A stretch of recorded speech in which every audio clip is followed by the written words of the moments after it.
आप सभी को मेरा नमस्कार। मेरा नाम अनिल कौशिक है और मैं गणित अध्यापक के पद पर राजकीय मॉडल संस्कृति वरिष्ठ माध्यमिक विद्यालय गांव सांगी रोहतक में कार्यरत हूं।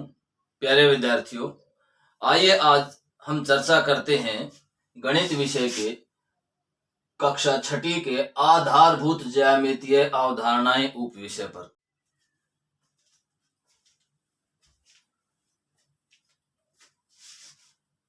आइए आज चर्चा करते हैं कि वक्र किसे कहते हैं। देखिए, वक्र किसे कहते हैं। वक्र को इंग्लिश में कर्व कहा जाता है। कर्व, देखिए, जब हम अपने हाथ से फ्री हैंड से कोई भी इस तरह से या यूं बना सकते हैं और इस तरह से भी बना सकते हैं,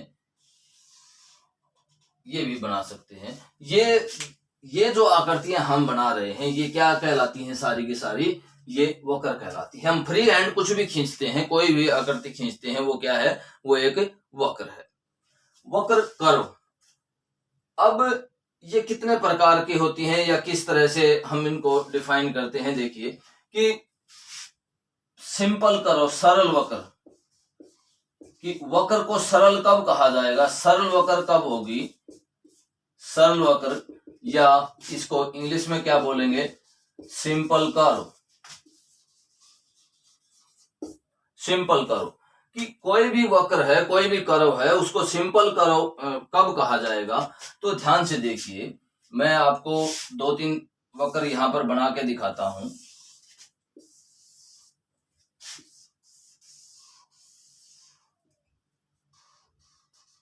इस तरह से देखिए, ये सभी वक्र हैं, कर्व हैं, ये सभी की सभी। सिंपल कर्व कब होगी?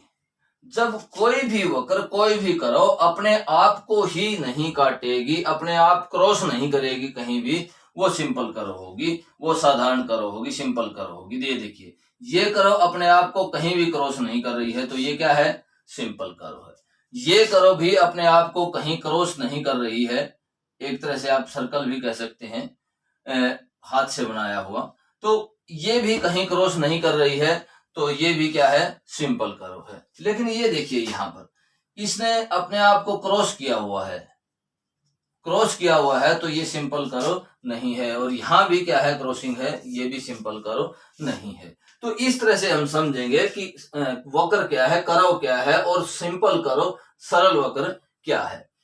वक्र क्या है? एक बार से दोबारा से देख लेते हैं कि कोई भी हम फ्री हैंड से कोई भी चाप लगाते हैं या कोई भी आकृति बनाते हैं, वो क्या है? वो कर्व है, वक्र है। और सरल वक्र कब है? सरल वक्र तब है जब वो अपने आप को क्रॉस नहीं करती। ये दोनों जो हैं, ये दोनों सरल वक्र के उदाहरण नहीं हैं। ये सरल आकृतियां नहीं कही जाएंगी। क्यों नहीं कही जाएंगी? क्योंकि ये एक दूसरे को अपने आप को ही क्रॉस कर रही हैं। ये दोनों क्या है? ये सिंपल कर्व है। अब बात आती है कि क्लोज और ओपन कर्व क्या है। क्लोज कर्व और ओपन कर्व, तो देखिए, ओपन कर्व देखते हैं, खुला वक्र, खुला वक्र, ओपन कर्व, ओपन कर्व, खुला वक्र। तो ध्यान से देखिए, इन आकृतियों में ही देखिए आप कि ये कैसा वक्र है। ओपन कब होगा? जब आप अपने घर से अंदाजा लगाइए, आपका घर ओपन कब होगा? जब आप उसके अंदर जा सकते हैं, उसके अंदर तक जा सकते हैं, उसके इंटीरियर में जा सकते हैं। तो देखिए, खुला वक्र, ओपन कर्व कब होगा? जब आप उसके अंदर जा सकते हैं। तो देखिए, ये क्या है? ये ओपन कर्व है। ये भी क्या है? ओपन कर्व है। ये भी क्या है? ओपन कर्व है। तो क्यों? क्योंकि इसके अंदर जाने का रास्ता है, इसलिए ये ओपन कर्व है। अब बंद वक्र, बंद वक्र कैसे होगा? Closed curve. क्लोज्ड कर्व कौन सी होगी? ये देखिए, सर्कल जो है वो एक क्लोज्ड कर्व है। ये क्या है, क्लोज्ड करो है, इसके अंदर जाने का रास्ता नहीं है। ये देखिए, ये भी एक क्या है, क्लोज्ड करो है, ये भी क्या है, क्लोज्ड करो है, बंद वक्र है। तो एक बार पुनः सबको देख लेते हैं, वक्र क्या है, सरल वक्र, खुला वक्र, बंद वक्र। वक्र क्या है, वक्र कोई भी हम हाथ से रेखा खींचते हैं या चाप लगाते हैं या जो भी आकृति हम बनाते हैं हाथ से, वो क्या है, वक्र है, कर्व है। उसके बाद सरल वक्र। सरल वक्र कब है, सिंपल कर्व कब है, जब वो जो हमने हाथ से बनाई है, फ्री हैंड से कोई आकृति बनाई है, वो अपने आप को ही नहीं काटती, तो क्या है, वो सरल वक्र है। उसके बाद खुला वक्र, ओपन कर्व कब होगा, ओपन कर्व तब होगा जब हम उस कर्व के इंटीरियर में जा सकते हैं, जो उसने घेरा है उसके इंटीरियर में हम आंतरिक भाग में जा सकते हैं, और वो क्या है, खुला वक्र है। बंद वक्र कब होगा, क्लोज्ड कर्व, कि हम उसके अंदर नहीं जा सकते। इस तरह से हमने अब वक्र, सरल वक्र और खुला वक्र, बंद वक्र पर चर्चा की।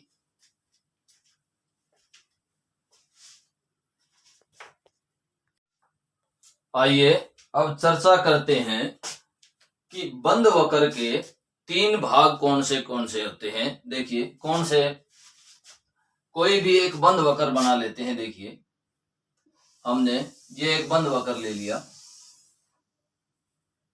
ध्यान से देखिए, ये बंद वक्र है क्योंकि इसके अंदर जाने का रास्ता नहीं है। अब इसके 3 भाग कौन कौन से होंगे। देखिए, पहला भाग होता है इंटीरियर। कोई भी बंद वक्र है उसका इंटीरियर भाग कौन सा होगा, अंदर का भाग।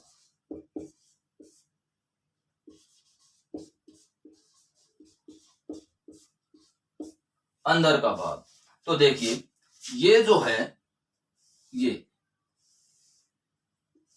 भाग क्या है, इसका इंटीरियर भाग है।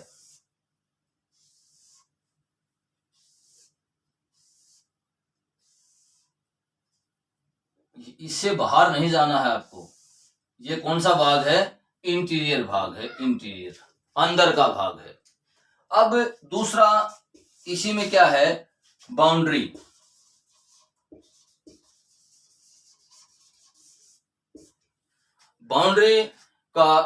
बाउंड्री को हिंदी में क्या बोलते हैं, परिसीमा। हिंदी में क्या बोलते हैं बाउंड्री को, परिसीमा।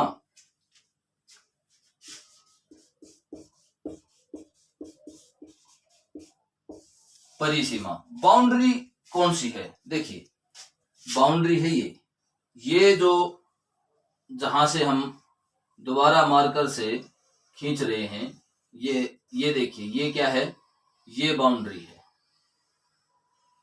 इसको बाउंड्री बोला जाएगा। जिस तरह से क्रिकेट मैच खेलते हैं और जो रस्सा डाला जाता है ग्राउंड में, वो बाउंड्री होती है। जो क्रिकेट मैच खेलते हैं और रस्सा डाला जाता है ग्राउंड में, जैसे चौका और छक्का दिखाने के लिए, तो उसी को क्या बोलते हैं, उसको बाउंड्री बोलते हैं। तो ये बाउंड्री है, ये परिसीमा। अब तीसरा भाग इसमें क्या है, तीसरा है एक्सटीरियर, बहिर्भाग या बाह्य भाग।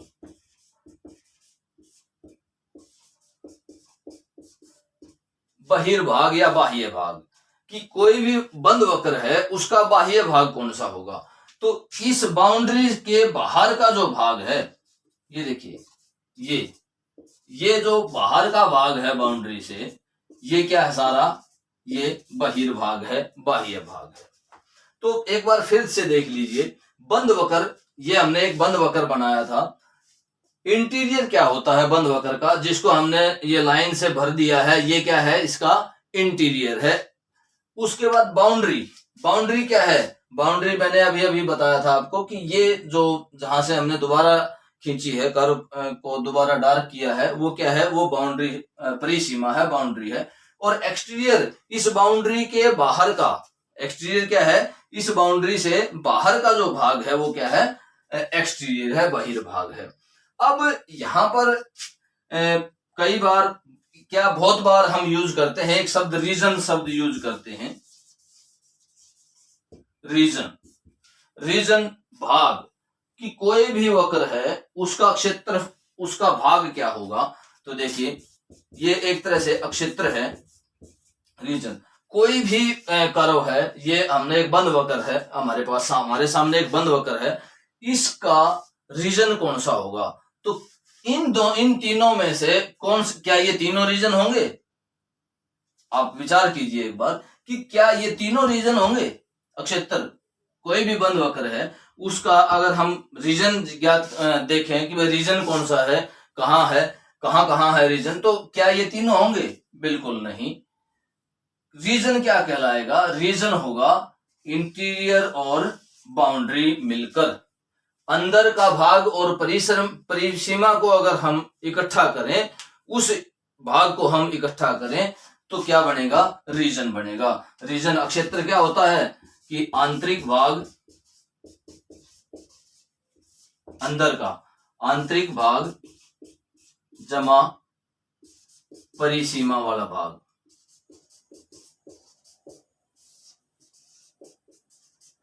ये जो दोनों भाग हैं, ये दोनों भाग क्या होंगे, मिलकर क्या बनाएंगे, रीजन बनाएंगे, क्षेत्र बनाएंगे।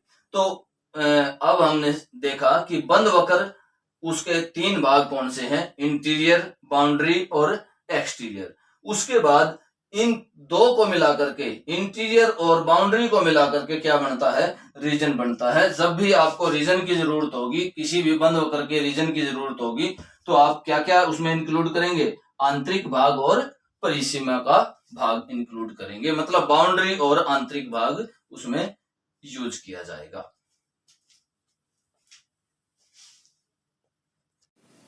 आइए अब बहुभुज पर चर्चा करते हैं कि बहुभुज क्या होता है। बहुभुज ऐसी सरल बंद आकृति जो केवल रेखाखंडों से बनी हो। देखिए बहुभुज के लिए क्या क्या होना जरूरी है, आकृति को सरल होना भी जरूरी है, बंद होना भी जरूरी है और केवल रेखाखंडों से बनी हुई होनी चाहिए। ऐसी आकृति क्या कहलाएगी, बहुभुज कहलाएगी। जैसा कि आपको स्क्रीन पर दिखाई दे रहा है, तीन आकृतियां दिखाई दे रही हैं। देखिए ये तीनों बहुभुज हैं। ये तीनों बहुभुज किस प्रकार से हैं, आइए एक बार जांच करते हैं। यह आकृति त्रिभुज की आकृति है, सरल भी है, बंद भी है और रेखाखंडों से बनी है। तो यह क्या है, बहुभुज है। और यह आकृति देखिए, यह आकृति भी सरल है, बंद है और केवल रेखाखंडों से बनी है। और ठीक इसी प्रकार आप इस आकृति को भी अपने लेवल पर जांच सकते हैं कि ये जो स्क्रीन पर आपको आकृति दिखाई दे रही है, ये है आकृति बहुभुज है या नहीं है।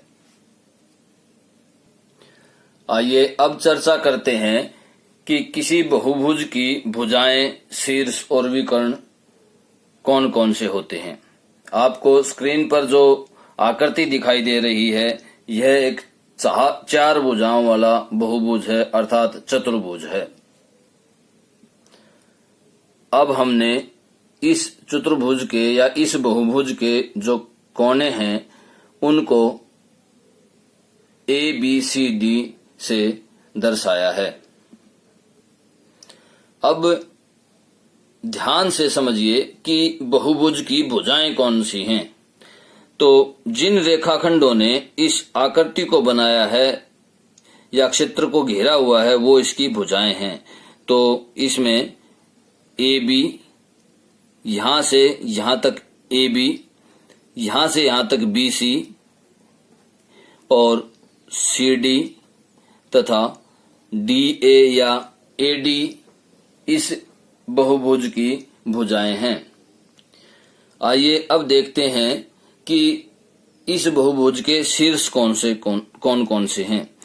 तो ये जो चारों हैं, ये चारों इस बहुभुज के शीर्ष हैं, A, B, C और D।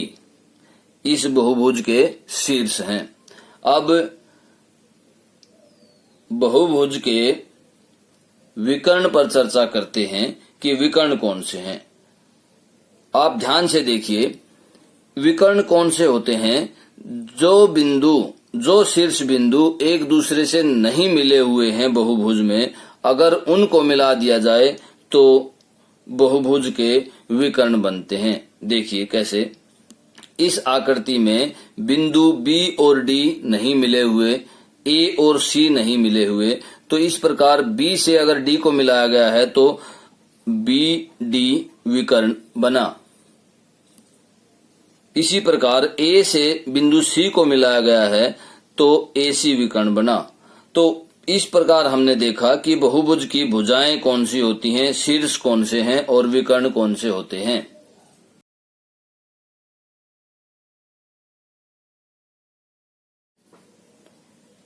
आइए अब तिल्लियों की सहायता से समझते हैं कि बहुभुज क्या होता है। देखिए, अगर हम इस तरह से तिल्लियों की सहायता से एक आकृति बनाते हैं, ये देखिए, ये इस तरह की आकृति, ये एक बहुभुज है। बहुभुज के लिए अभी अभी हमने चर्चा की थी कि आकृति सरल, बंद और केवल रेखाखंडों से बनी हुई होनी चाहिए। तो ये रेखाखंडों से बनी है, सरल भी है और बंद भी है, तो ये एक बहुभुज है। तो इस प्रकार हम बहुभुज की आकृतियां, अनेक प्रकार की आकृतियां बना सकते हैं तिल्लियों की सहायता से। अब हम भुजाएं, शीर्ष और विकर्ण के ऊपर चर्चा करेंगे कि तिल्लियों की सहायता से कैसे हम बहुत ही आसानी से एक्टिविटी के द्वारा कैसे दिखा सकते हैं। तो ये देखिए, जितनी भी तिल्लियां हैं वे सभी क्या हैं, इस पंचभुज, ये 5 भुजाओं की आकृति है, 1 2 3 4 5, इस पंचभुज की सभी तिल्लियां क्या हैं, भुजाएं हैं। और जहां पर ये तिल्लियां मिलती हैं, ये देखिए, जहां पर ये तिल्लियां मिलती हैं, ये क्या हैं, ये शीर्ष कहलाते हैं, ये शीर्ष हैं। और विकर्ण कौन से हैं? तो देखिए, जो शीर्ष मिले हुए नहीं हैं, जैसे ये शीर्ष और ये शीर्ष नहीं मिला हुआ है, ये तो इन दोनों शीर्षों को मिलाने वाले क्या है, ये विकर्ण कहलाएगा, ये इस तरह से। और जैसे ये शीर्ष किससे नहीं मिला हुआ है, इससे नहीं मिला हुआ है, बिल्कुल सीधी रेखा में मिलेगा, इस तरह से, यूं, ये क्या है, ये विकर्ण कहलाएगा। जो शीर्ष मिले हुए नहीं हैं उनको मिलाने वाला जो रेखाखंड है वो क्या कहलाएगा, विकर्ण कहलाएगा। और ये बिल्कुल सीधा होगा, बिल्कुल स्ट्रेट, इस तरह से, ये क्या है, ये विकर्ण है। तो इस प्रकार हमने तिल्लियों की सहायता से एक्टिविटी करके भुजाएं, शीर्ष और विकर्ण को समझा, बहुभुज को समझा।